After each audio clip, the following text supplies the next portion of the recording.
Hello and welcome to the Should You Buy for the Jagdtiger 88. Let's go ahead and look at what Wargaming has to offer us here in their bundles they have. Now these bundles are on sale from the 14th to the 25th of September. So if you're looking at picking one of these up, then you have that time frame to do it in. So let's go ahead and jump into these bundles. We have the basic bundle, which is $44.99, and that comes, of course, the Jagdtiger 88 and a garage slot. We have the loaded bundle, which is $59.99, and that comes with the Jagdtiger 88 garage slot, enhanced gunline drive, improved ventilation, large caliber gun rammer, 500 gold, and 500,000 credits.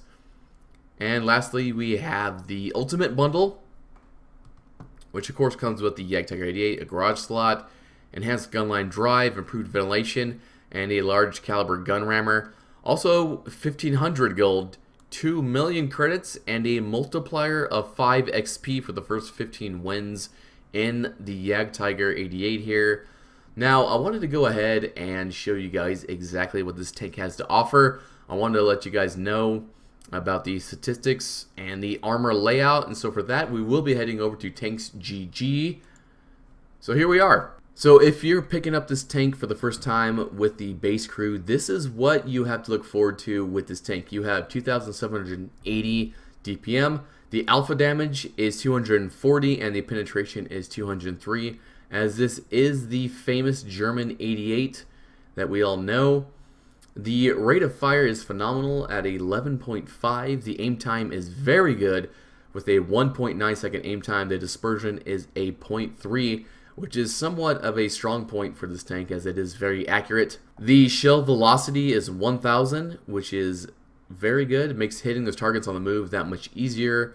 The ammo count on the Jagdtiger 88 is 68, and that is a very good thing as this tank does blast those shots very quickly, and you will need this ammo supply to keep up with the battle. The potential damage is 16,320, so basically if you were to land all of your shots and they did the average amount of alpha damage, then you would be able to do that 16,320 damage. Now the shell cost is a highlighting point here. The shell cost is 252 credits per shell, which is outstanding when you consider this tank does 240 damage per shell. So it's very close to being a 1-to-1 ratio, which is why this tank basically is a credit printer at the end of the battles here. Now, when it comes to mobility, it does have a pretty good 38 kilometers forward top speed, 12 reverse. It has an engine power of 700 and a specific power of 10.05 horsepower per ton, obviously, because this tank weighs roughly 69 tons with no equipment equipped on it. The gun elevation is 15 degrees, making those targets above you somewhat easy to hit. The gun depression is 7 degrees. The gun can swivel 10 degrees left, swivel 10 degrees right, making those targets that much easier to hit and giving you that much more area for your gun to cover. As we see here, you got 10 degrees left and 10 degrees right to use. Now when it comes to the armor, it says on paper that it has 250, 80 at the sides and 80 at the rear. But for that, we need to go to a more in-depth look, so we will be transitioning over to the 3D model here. And as you guys see, the red is the 250 millimeters of armor. And it is only on the superstructure of the tank. It is not on the upper glacis or lower glacis. The upper glacis is 250 millimeters thick, and it is angled, giving you an effective armor thickness of about 190 to 200 on this tank. And the lower glacis is 120 millimeters thick, but it is more angled than the upper glacis, giving you an effective armor rating of 200 to 209, 210.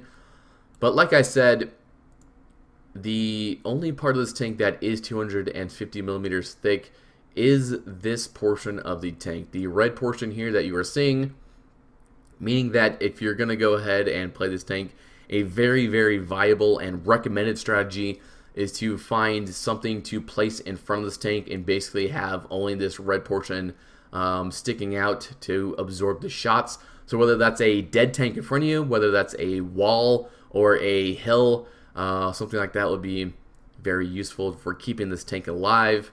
Now, these sides obviously are 80 millimeters thick, and it is slightly angled. As you see here, it does have this slight angle to it. But if you're shooting at this tank dead on from the sides, you're still going to penetrate this tank by pretty much anything you shoot at it.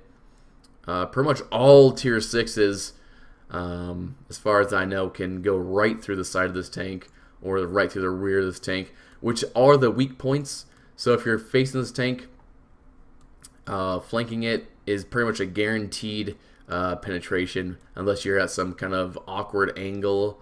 Obviously, you're not going to penetrate. Alternatively, if you can't flank this tank, just straight shoot this tank in the upper or lower glacis, and you will more than likely go right through it. And as most players know, that is where you will shoot this tank, because this tank has been in the game for quite some time. So keep that in mind, that this is not a new tank. It does not have a new armor layout, and most players know where to go when they want to effectively deal with this tank. But let's go ahead and get back to the stats here. The tank does have 1,300 hit points.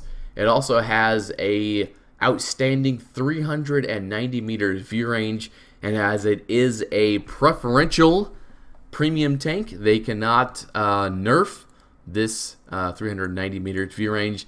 And as I just mentioned, it is preferential, meaning it can only see tier 9's maximum, which is outstanding, as this tank would be rather ineffective against tier 10s unless you just were trying to flank them or get side shots on them or something like that. But that is what this tank looks like if you were to purchase it directly from the premium shop. I also want to show you guys what this tank is capable of with a full equipment loadout and a 1 skill crew. So for that, I have that here. And as you can see, I have ventilation, I have gun rammer, and I have a heavy spall liner. Now this configuration would be more for the heavy tank destroyer. This is basically getting up close and personal, using something to block the front of your tank, and pretty much bullying around whatever tank is in front of you. This is not a traditional tank destroyer setup. This would be something closer to like a Ferdinand. Something that can take a shot or two. Obviously, hold down as I mentioned. So let's go ahead and get into it here. We have 3,183 DPM. We have a tremendous rate of fire of 13.2, which is amazing. The aim time is 1.8, which is outstanding. The dispersion also decreased, so it is a 0.29, making it that much more accurate than previous. Then looking at the horsepower per ton, it obviously decreased, making it a little bit slower because of this heavy spall liner, the super heavy spall liner, adding that additional weight. But then again, you also gain the benefits of that spall liner. The tank traverse increased from 27 to 29, making it quicker to turn and engage those targets and enemies in front of you. Also, the view range increased to 417 versus the 390. And to give you guys what I have equipped for skills, for the commander, I went with recon. For the driver, I have clutch braking. For the radio man, I have situational awareness. And for the first loader, I have safe stowage here.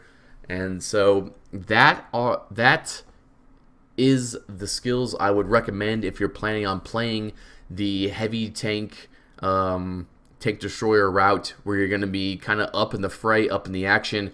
Obviously, if you're going to snipe from a distance, then you would probably equip something like binoculars here, and instead of a heavy spall liner, I would equip something like a camouflage net to give you that much more camouflage and be able to use those bushes that much more effectively. This tank is rather large and easily spotted, so to keep this tank in cover, if you're going to play it as a traditional TD, is very, very important. How to play this tank? As I mentioned a little bit earlier, basically you have two ways or two styles to play this tank. You can play it as the heavier tank destroyer, so you're going to be in a hold down position using your upper structure to deflect the shots, and using basically this to go ahead and eat most of the shots coming at you. Now the problem with that is if the enemy does manage to blow off your tracks, they will be able to flank you very quickly and destroy you pretty quick. The other route or other style of playing this tank, as I mentioned, is the traditional TD route. It is sitting in the back behind a bush. It is snapping off the shots and bringing down those enemies' hit points as quick as possible with this rapid fire 88. Either way is effective with this tank. Obviously at range, the penetration of this 88mm does decrease, so just keep that in mind that you might have to go ahead and equip some premium shells to go ahead and deal with those longer range targets. Now talking about premium shells, this tank does have 237mm penetration with its APCR shells, which is decent for tier 8. Tier 9 it is not that great, so just keep that in mind. If you're trying to engage something like a Type 4 heavy frontally, you will not be able to do it. This tank does not have the punch through power in the shells to go ahead and engage that thick of armor, so you're gonna have to wait till they turn their sides to you, or try to just disengage and engage a different target altogether. So with that said, that is my should you buy for the Jagdtiger 88. I hope you guys enjoyed this. I hope it was beneficial and useful. Thank you for joining me. I will catch you guys next time.